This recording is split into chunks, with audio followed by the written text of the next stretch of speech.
Bir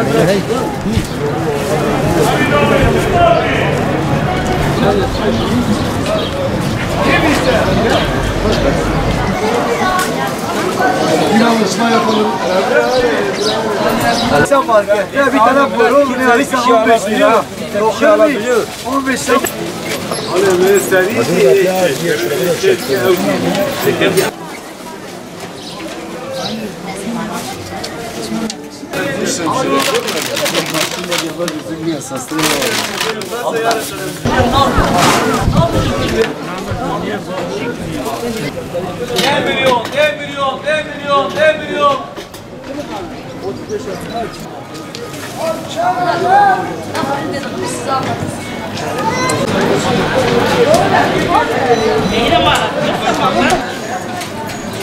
Abi gel gidelim al çekin. Ya 20 milyon. Abanır da aynı abi.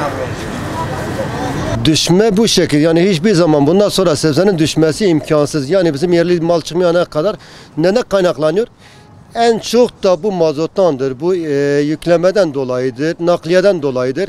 Bugün domatese bahsedelim. Domatesin yerinde bedava dahil olursa bir kamyon yeri adam bedava bile verse bile 3200 lira sadece kira masrafıdır. O adamlar en aşağı 2-3 adam orada çalışıyor. En aşağı 5-6 adam burada çalışıyor. Elbet olan hepsi masraftır yani. Masrafsız bir şey değil. Masraf olduğundan dolayı yüksektir yani. Artık 15-20'nin altı biraz eşyaların sebze olması, dışarıda gelmesinden dolayı çok zor yani. Millet nerede alabilsin abi?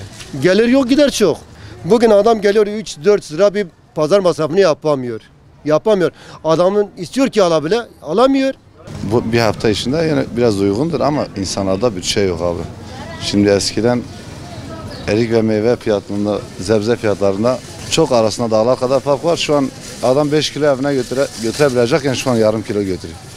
Yani bu da vatandaşımızın bütçesi kısıtlı olduğu için. Yani şu an meyve olmuş lüks. Herkes götüremiyor evine. Bu hafta biraz düşük. Yani o da neyden dolayıdır? Biraz bollaştı meyve. Hani geçen hafta bunu 60'a veriyorduk, şu an 35'e veriyoruz. Eriği 50'ye veriyorduk, şu an 25'e veriyoruz. Buna rağmen yine vatandaşımızın bütçesi kısıtlı olduğu için yineden yarım kilodan 1 kilodan fazla alamıyorlar.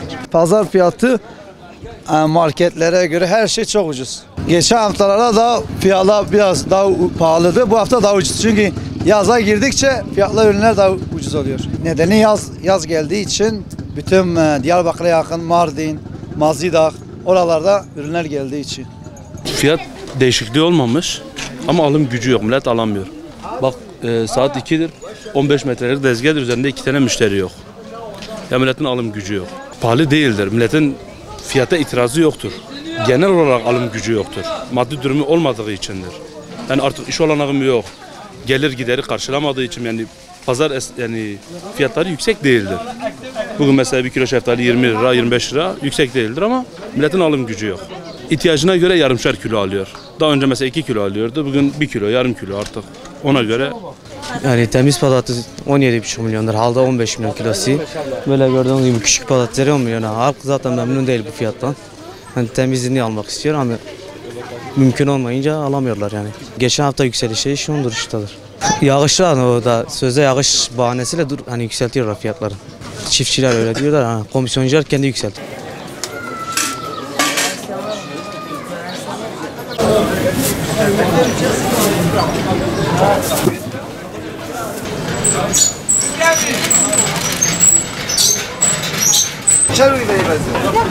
Ya bırak ben bu.